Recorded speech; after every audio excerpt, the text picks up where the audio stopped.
Hello friends, मेरा नाम है शुभम राव और आप सभी का स्वागत है हमारे नए यूट्यूब चैनल स्टडी विथ एनआईटीएंस में। मैं खुद एक एनआईटीएन हूँ और मैं एनआईटी रायपुर से बीटेक हूँ इलेक्ट्रिकल इंजीनियरिंग में। तो जैसा कि आपको पता होगा कि हमारी एसीएफ एग्जामिनेशन के पर्यावरण सब्जेक्ट की लगातार वीडियो सीरीज चल रही है। अगर आपने प्रीवियस लेक्चर्स नहीं देखे तो आप ऊपर जाइए आई बटन पर, आपको वीडियो का लिंक मिलेगा। पहले आप लिंक पर टैप करके उन वीडियोज़ को देखिए, उसके बाद इस लेक्चर में आएंगे तो आपको चीज़ें ज़्यादा क्लियर होंगी। इसके अलावा मैंने 21 वीडियो का सीजी व्यापम से जुड़ा हुआ कंप्यूटर सब्जेक्ट का कंप्लीट पैकेज बना दिया है। अगर आपने उन वीडियोस को नहीं देखा तो आप ऊपर जाइए आई बटन पे, आपको वीडियो का लिंक मिल जाएगा। आप लिंक में टैप करके उन वीडियोस को देख सकते हैं। इसके अलावा हमारे यूट्यूब चैनल का प्लेलिस्ट कंपलसरी चेकआउट करें, उसमें मैंने अलग अलग सब्जेक्ट के प्लेलिस्ट बना दिए। आप उन प्लेलिस्ट में टैप करके उन वीडियोज़ को भी आराम से देख सकते हैं। ठीक है, तो वीडियो शुरू करें उससे पहले आपसे एक छोटी सी रिक्वेस्ट है, प्लीज़ वीडियो को बिना स्किप करे आखिरी तक जरूर देखें। उससे मेरा ऑडियंस अटेंशन बढ़ेगा और यूट्यूब मेरे वीडियो को रिकमेंड करेगा दूसरे यूज़र्स को। अगर ऐसा होता है तो मैं आपको और भी सब्जेक्ट की video free of cost provide करूंगा। इसके अलावा प्लीज़ वीडियो को लाइक कंपलसरी करें, कमेंट पे एक थम्स अप भी डाल देंगे तो बहुत है।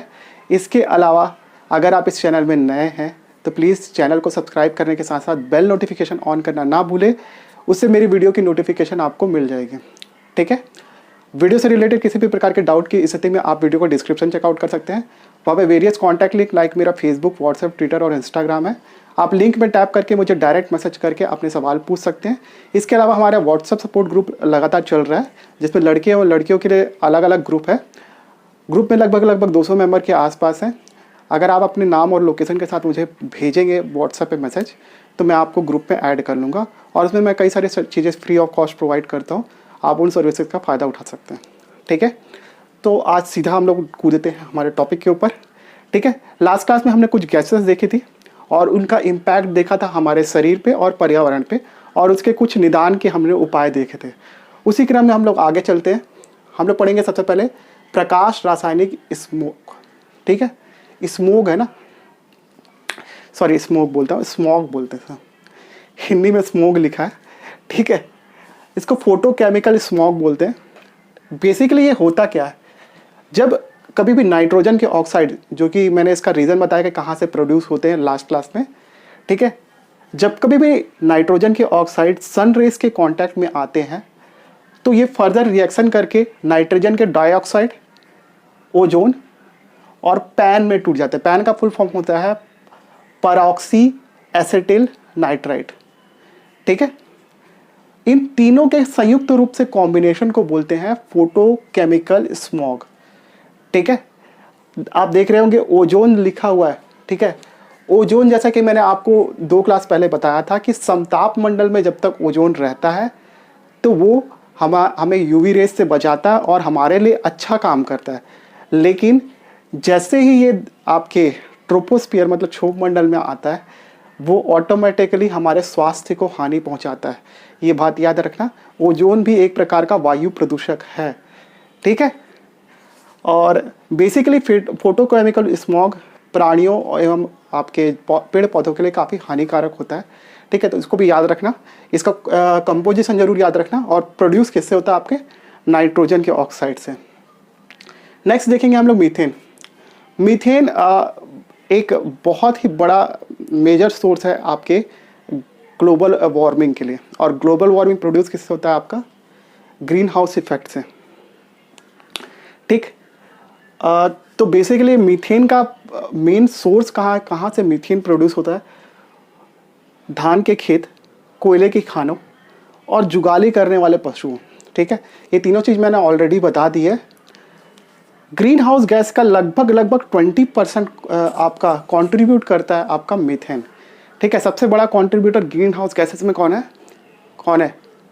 कार्बन डाइऑक्साइड है। लास्ट क्लास में मैंने आपको बताया था, हीट ट्रैपिंग गैस बोलते हैं उसको। ठीक है, ये तो था आपके धान के खेत हमने उगाए हैं, कोयले की खानों को हमने खोदा है कोयला निकालने के लिए। ठीक है, जुगाली करने वाले पशु तो ये भी प्राणी की श्रेणी में आते हैं ना। ठीक है, तो ये तो प्राणी जन्य सोर्स है। लेकिन मीथेन का सबसे बड़ा जो सोर्स है जहाँ से मीथेन सबसे ज़्यादा प्रोड्यूस होती है वो है आपकी आर्द्र भूमि, या फिर उसको वेटलैंड या फिर नम भूमि भी बोलते हैं। ठीक है, रामसर सम्मेलन याद कर लेना, बाद में पढ़ाऊंगा रामसर सम्मेलन क्या है, फिलहाल तो यहाँ पे फोकस करो। इसके अलावा हाइड्रेट्स मतलब आपके जो समुद्री प्लांट्स होते हैं ना, उनसे भी आपका मीथेन प्रोड्यूस होती है। ठीक है, तो ये था मीथेन के बारे में। इसके बाद हम लोग देखते हैं लेड या सीसा। ठीक है, लेड या सीसा बेसिकली आपके डस्ट पार्टिकल के फॉर्म में रहता है। ठीक है, ये ऑक्सीजन से क्रिया करके एक कंपाउंड बनाता है जिसका नाम है लेड ऑक्साइड। ठीक है, ये लेड ऑक्साइड बेसिकली इम्पैक्ट करता है हमारे नर्वस सिस्टम पे, तंत्रिका तंत्र पे इम्पैक्ट करता है। ठीक है, इसके अलावा मस्तिष्क पे, ब्रेन पे इम्पैक्ट करता है, हमारे किडनी और लिवर पे भी इम्पैक्ट करता है। ठीक है, बेसिकली ये जो लेड ऑक्साइड है वो क्या है, हमारे ब्लड के द्वारा एब्जॉर्ब कर लिया जाता है और एक ब्लड में जाके घुल जाता, सॉरी, ये ब्लड में जाके घुल जाता है और धीरे धीरे करके हमारे शरीर में एक्यूमुलेट होने लगता है, मतलब संचय होने लगता है। ठीक है, और बेसिकली ये लेड अधिक, अगर इसका लेवल एक सर्टेन अमाउंट के बाद बढ़े तो ये हमारे शरीर के लिए पॉइजनस होता है। इसलिए इसको, इसी फिनोमिना को बोलते हैं एक्यूमुलेटेड लेड पॉइजन। ठीक है, संचयी सीसा विषाक्तता। ठीक है, और अगर इसका लेवल एक हद से ज़्यादा बढ़ा तो ब्रेन आपका डैमेज हो सकता है। इसके अलावा आपको पेशियों का पैरालिसिस भी हो सकता है। तो इतना खतरनाक है आपका लेड। ठीक है, इससे जुड़ी हुई और कुछ चीज़ें हैं जो हम लोग थोड़ी देर में देखते हैं। तो चलिए कुछ और वायु प्रदूषक पे नज़र डाल लेते हैं। ठीक है, लेकिन उससे पहले मैं कुछ चीज़ बोलना चाहता हूँ कि कुछ लोग मुझे पीडीएफ देने के लिए बोल रहे थे, आप जो भी लेक्चर डालते हैं उसका पीडीएफ दीजिएगा।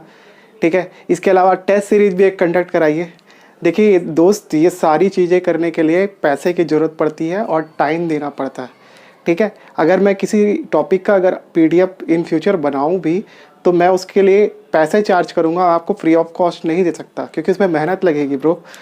ठीक है, नेक्स्ट चीज़ एक और कि टेस्ट सीरीज लेने के लिए भी मुझे बाकायदा टेस्ट पेपर डिज़ाइन करना पड़ेगा और आपको फिर प्रोवाइड करना पड़ेगा। तो उसके लिए भी मुझे टाइप वाइप तो करवाना पड़ेगा ना, या तो मैं खुद टाइप करूँगा, तो उसमें भी टाइम लगेगा। अगर आपको ये सारी सर्विसेज चाहिए तो प्लीज़ मुझे कमेंट में बताइएगा, तो मैं आपको पीडीएफ भी प्रोवाइड करने की कोशिश करूँगा इन फ्यूचर। अभी तो लेटेस्ट मैं कह नहीं सकता, हो सके तो देखते हैं, इसके बारे में सोचा जाएगा। प्लीज़ अपना फीडबैक आप मेरे को कमेंट में दीजिए कि अगर आपको इन सारे लेक्चर्स का पीडीएफ चाहिए तो मैं आपको पीडीएफ भी उपलब्ध कराने की कोशिश करूँगा। ठीक है, फ्री में भाई ये नहीं पॉसिबल हो पाएगा क्योंकि बहुत टाइम लगता है और मेरे पास उतना टाइम नहीं है, सच्ची बात बता रहा हूँ। ठीक है, और हाँ, और एक और चीज़, टेलीग्राम से मुझे ब्लॉक कर दिया गया, तो प्लीज़ आप लोग की अब रिस्पॉन्सिबिलिटी बनती है कि मेरे वीडियोस, जो टेलीग्राम यूज़र मेरे पुराने वाले देख रहे थे, वो लोग मेरे वीडियोस को किसी टेलीग्राम चैनल वगैरह पे पोस्ट करो, थोड़े बहुत व्यूज़ मिल जाएंगे तो मेरा भी भला होगा। ठीक है, क्या पता मैं इससे आपको पीडीएफ भी फ्री में दे दूँ। जस्ट जोकिंग, पीडीएफ के लिए मैं चार्ज ही करूँगा। ठीक है, डोंट टेक टेंशन। अब देखते हैं कुछ वायु प्रदूषक, जिसमें है आपका बेंजीन। बेंजीन देखा होगा, ऐसा सांप टाइप का स्ट्रक्चर रहता है, देखा कि नहीं देखा? सीजीपीएससी में क्वेश्चन आया था ना कि बेंजीन में कितने पाई और सिग्मा बॉन्ड होते हैं। ठीक है, ये एक एरोमेटिक हाइड्रोकार्बन है और इसका हेक्सागोनल शेप होता है। ठीक है, इसमें सिग्मा पाई कितने बॉन्ड होते हैं वो सब केमिस्ट्री वाले सीखें। ठीक है, एक ज़माने में मैं केमिस्ट्री के में बहुत अच्छे नंबर लाया था, इवन आईआईटी जेईई के एग्ज़ाम में मेरे ऑर्गेनिक केमिस्ट्री से एक भी क्वेश्चन गलत नहीं थे, जहाँ तक मेरे को याद है। ठीक है, लेट इट बी। बेंजीन क्या होता है? ये एक एरोमेटिक हाइड्रोकार्बन है। ठीक, हमारे देश में क्या किया गया, सीसा रहित पेट्रोल बनाने का एक शुरुआत हुई। सीसा, जैसे लेड हम लोग थोड़ी देर पहले पढ़े थे, वो हमारे क्या करें, शरीर के लिए पॉइजनस होता है, जैसा कि मैंने अभी थोड़ी देर पहले आपको बताया लेड ऑक्साइड के बारे में। तो हमने क्या किया, लेड ऑक्साइड रहित पेट्रोल बनाने की शुरुआत की। तो उसमें हम लोग, पेट्रोल का एक ऑक्टेन मान होता है जिससे आपका, जिसको अल्टीमेटली कहते हैं पेट्रोल की एफिशिएंसी मान लो। ठीक है, वो वैल्यू को प्राप्त करने पर ही आपका कोई भी इंजन वगैरह वर्क करता है। ठीक है, तो उस ऑक्टेन मान को पहले लेड मिक्स करके किया जाता था, लेकिन अब उसको रिप्लेस करने के बाद इसमें बेंजीन, टालुइन भी एक प्रकार का हाइड्रोकार्बन ही होता है, जाइलिन ये भी एक हाइड्रोकार्बन ही होता है। ठीक है, इन तीनों को मिक्स करके अल्टीमेटली हमने पेट्रोल में इसको मिक्स किया ताकि इसका एक्चुअल ऑक्टेन मान प्राप्त किया जा सके बिना लेड के भी। ठीक है, लेकिन इन तीनों को कंबाइन करने के बाद जब पेट्रोल को जलाया जाता है तो उसके दहन से बेसिकली क्या प्रोड्यूस होता है, PAHC, ठीक है। इसका मतलब है इसका फुल फॉर्म क्या था यार, पॉलीसाइक्लिक एरोमेट्रिक हाइड्रोकार्बन, ठीक है। Polycyclic aromatic hydrocarbon plus suspended particulate matter, ये प्रोड्यूस होता है, ठीक है।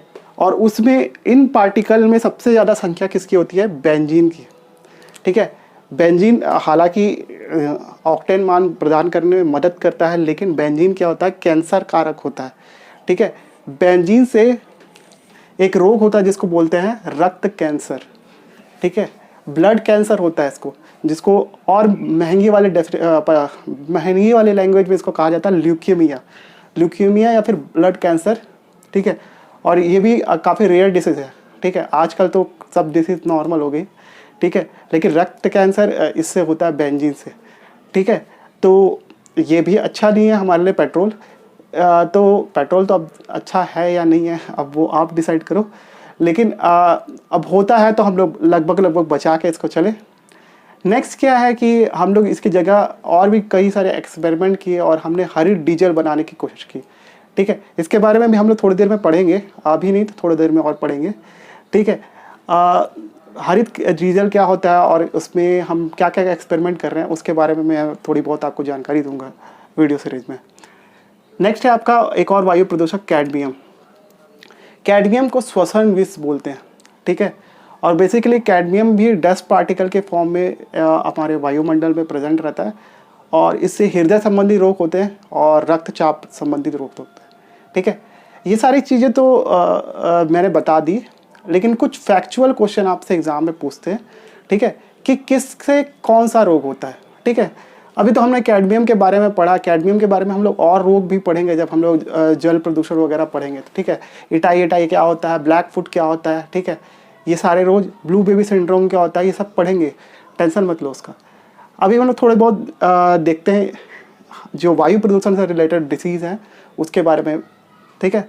सबसे पहले आपका कार्बन मोनोऑक्साइड, इससे एक रोग होता है, इसको बोलते हैं, रोग क्या होता है, एस्फिक्सिया बोलते हैं, ठीक है। मैं प्रोनाउंस नहीं कर पा रहा, क्या बोलते हैं उसको, आप लोग अगर बायो वाला होगा कोई बताना, ठीक है।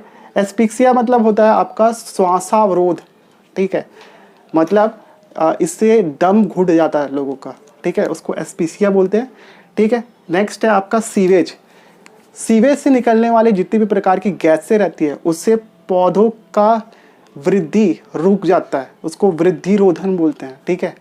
पौधों का वृद्धि रोधन किससे होता है, आपका सीवेज से निकलने वाली गैसों से, ठीक है। सीवेज मतलब मल मूत्र इत्यादि से जो गैसें निकलते हैं, ठीक है, सीवेज का पानी जो होता है, ठीक है, उससे।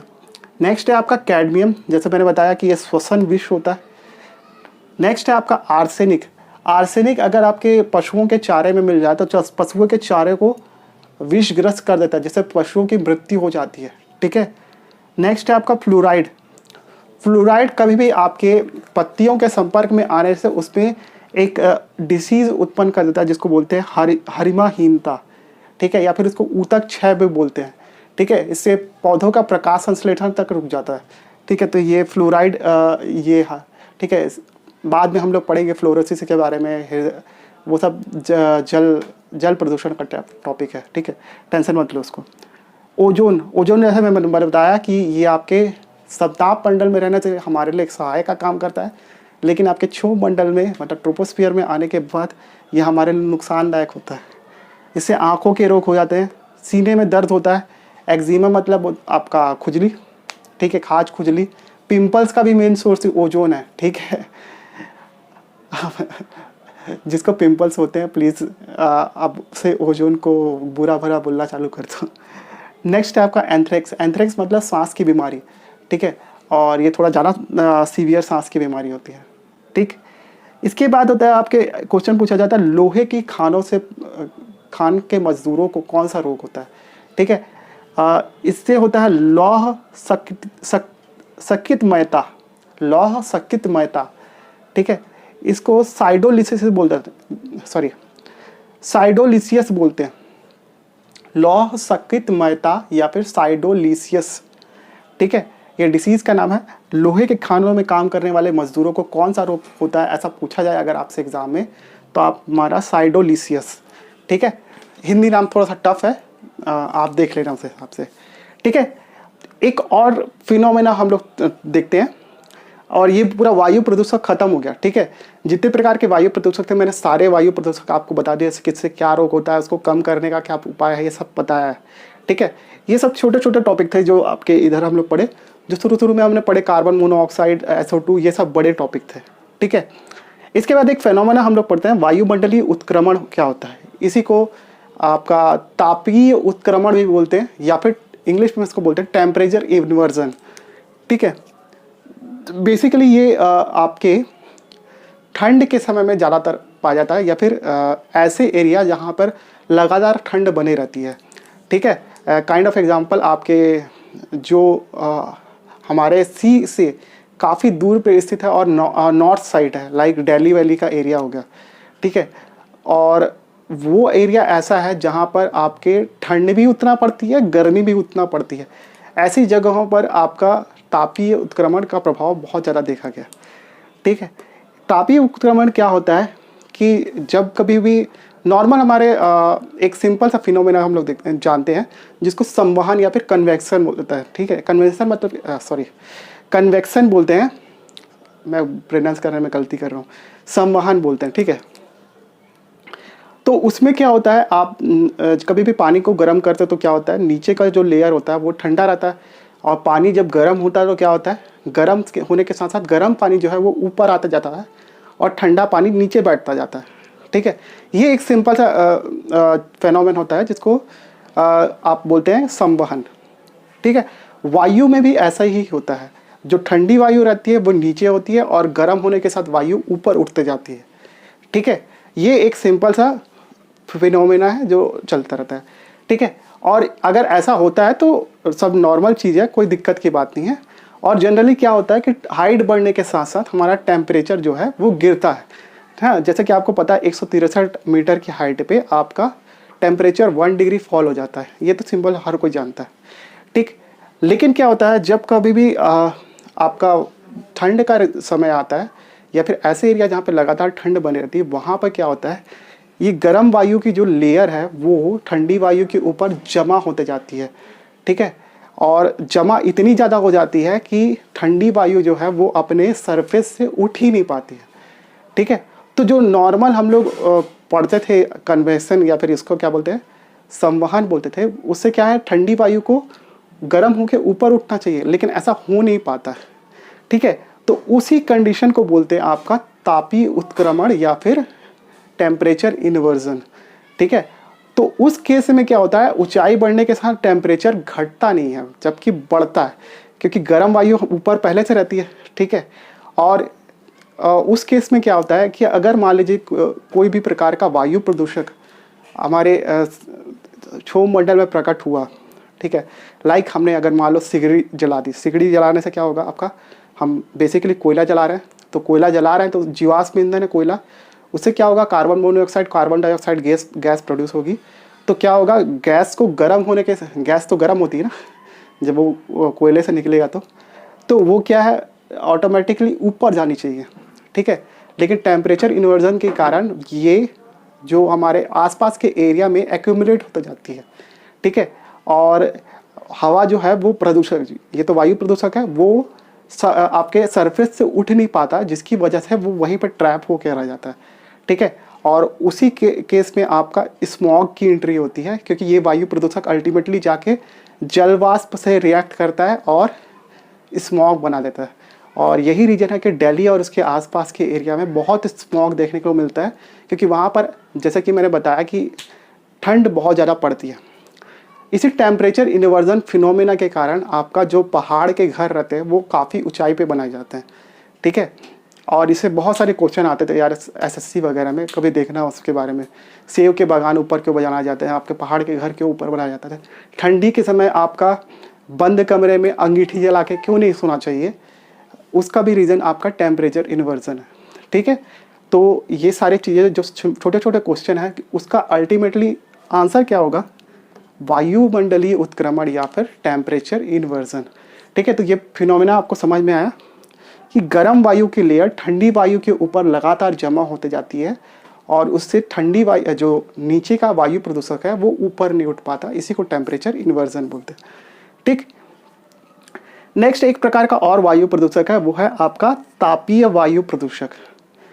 ठीक है, तापीय वायु प्रदूषक मतलब क्या होता है, जैसे कि मान लीजिए हमारे देश में कई सारे सोलार प्लांट बोलता हूँ, थर्मल पावर प्लांट है, न्यूक्लियर प्लांट है। ठीक है, तो उससे आपका वायु प्रदूषक तो निकलते हैं, लेकिन साथ ही साथ बहुत सारी हीट भी निकलती है। ठीक है, तो ये हीट अल्टीमेटली कौन एब्जॉर्ब करता है, कौन है जो सब जगह प्रेजेंट रहता है, एयर प्रेजेंट रहता है। ठीक है, अब भगवान मत बोलने लगना, एयर हर जगह प्रेजेंट रहता है और अल्टीमेटली क्या करता है, वो एयर ही है जो हीट को एब्जॉर्ब कर लेता है। ठीक है, तो लगातार जब हीट को वो एब्जॉर्ब करेगा, ठीक है, तो उससे क्या है, बेसिकली वो सोलार रेडिएशन मतलब आपके सूर्य से प्राप्त होने वाले विकिरण को प्रभावित करता है। इसके अलावा टेम्परेचर में इम्बैलेंस लाता है। ठीक है, और उससे अल्टीमेटली रिजल्ट क्या होता है, आपका मौसम में अचानक से परिवर्तन हो जाता है। ठीक है, मतलब मौसम का की अनिश्चितता बेसिकली इसी तापीय वायु प्रदूषक के कारण होती है। तापीय वायु प्रदूषक कोई प्रदूषक नहीं है, बेसिकली वो हवा ही है जो गर्म होने के कारण ये सारे चीज़ें करती है। ठीक है, इससे मौसम का चक्र परिवर्तन हो जाता है। ठीक है, तो ये तो छोटा सा टॉपिक था। तो इतनी सारी चीज़ें हमने पढ़ ली। इसके बाद हम लोग देखते हैं कि वायु प्रदूषण को रोकने के क्या क्या हमारे पास उपाय हैं और क्या कर सकते हैं। ठीक है, वो देखते हैं हम लोग थोड़ी देर में। तो चलिए अब देखते हैं वायु प्रदूषण को नियंत्रण में और उसकी रोकथाम करने के लिए कौन कौन से स्टेप हमारे सरकार ने उठाए हैं और क्या हम कर सकते हैं। ठीक है, हालांकि मैं इसमें आपको वो सब नहीं बताने वाला कि यार लोगों को जागरूक करना चाहिए, डंडा पीटना चाहिए, थाली बजाना चाहिए, ताली बजाना चाहिए, ये सब चीज़ें नहीं कर रहा। ठीक है, इसके अलावा आपको ये भी पता है कि हम रिन्यूएबल एनर्जी की ओर जा सकते हैं, लाइक ज्वारी ऊर्जा, टाइडल एनर्जी, ये सब से आपका बहुत सारे और ऊर्जा के अन्य विकल्प ढूंढने के प्रयास करें। हम लोग इलेक्ट्रिक व्हीकल्स का प्रयोग करें, ये सारी चीज़ें आपको ऑलरेडी पता है। बेसिकली हम लोग फोकस क्या करने वाले, थोड़े एडवांस चीज़ों पर फोकस करेंगे। सबसे पहले आपका पेट्रोल की जगह CNG का प्रयोग करें। CNG के बारे में मैंने आपको बताया था, इसको कंप्रेस्ड नेचुरल गैस बोलते हैं। इसमें आपका मेथेन और एथेन का ये कॉम्बिनेशन होता है, लास्ट क्लास में मैंने आपको बताया था। ठीक है, इसके अलावा हमारे डीजल में बेसिकली सल्फ़र का कुछ कंपाउंड रहता है। ठीक है, और सल्फ़र के कंपाउंड रहता है, तो उसको रिमूव करने के लिए हम लोग एक काम कर सकते हैं। बेसिकली उससे क्या प्रोड्यूस होता है, आपका सल्फ़र डाइऑक्साइड प्रोड्यूस होता है, जिसके बारे में हम लोग ऑलरेडी पढ़ चुके हैं लास्ट क्लास में। उसकी जगह हम लोग अल्ट्रा लो सल्फ़र डीजल, ठीक है, उसको ULSD बोलते हैं, का प्रयोग करें, या फिर हरित डीजल का प्रयोग करें। इसके बारे में मैं अभी बता रहा था आपको। इसमें जो सल्फ़र का जो वैल्यू रहता है वो 0.05% रहता है। ठीक है, और हरित डीजल में लगभग 0.001% रहता है।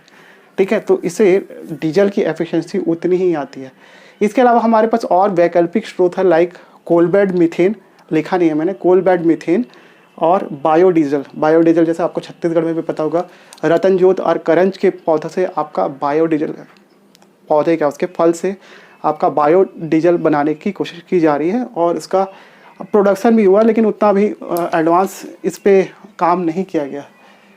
इसके अलावा हमारी गाड़ियों में प्रयोग होने वाला BS4 का इंजन को BS6 का कर दिया गया 2020 से। ठीक है, आपको पता होगा कि जैसे कि कुछ समय पहले, ठीक है, अचानक से गाड़ियों के दाम बहुत गिर गए थे। ठीक है, जो कि BS4 के इंजन जितनी गाड़ियों में थे, अचानक से कंपनियों ने उनके दाम गिरा के उसको निकलवाने की कोशिश की। ठीक है, सबको पता होगा यार, बहुत सारे सेंटर बनाए गए थे जहाँ पर आपका पॉल्यूशन टेस्ट होता था। एक हरे कलर की पट्टी बोलते हैं, स्टिकर लगाया जाता था आपकी गाड़ियों में कि उसका पॉल्यूशन टेस्ट हो गया है। ठीक है, नहीं तो आपका ट्रैफिक पुलिस वाला चालान काट देता था। ठीक है, तो वो बेसिकली वही था कि आपने BS4 के इंजन को ख़त्म किया जितने भी गाड़ियों में थे। अब से जो नई गाड़ी आ रही है उसमें BS6 का इंजन लगा। ठीक है, ये ऐसा माना जाता है कि BS6 का जो इंजन है वो पर्यावरण को कम पोल्यूट करता है। ठीक है, इसके अलावा आप इंजन में गाड़ियों में कैटलिक कन्वर्टर या फिर स्क्रबर का प्रयोग किया जाए, जिससे वायु प्रदूषण को काफ़ी कम किया जा सकता है। देखिए, कैटलिक कन्वर्टर और या फिर स्क्रबर के बारे में पूरी डिटेल आपकी वाणी के बुक में दी है, उसको ज़्यादा डिटेल में नहीं पढ़ना, बस ये याद रखना कि आपके वायु प्रदूषण को कम करता है। ठीक है, और अंदर घुसने की ज़रूरत नहीं है उसमें। इसके अलावा हम लोग एक काम कर सकते हैं, आपका CFC की वैल्यू को कम करना।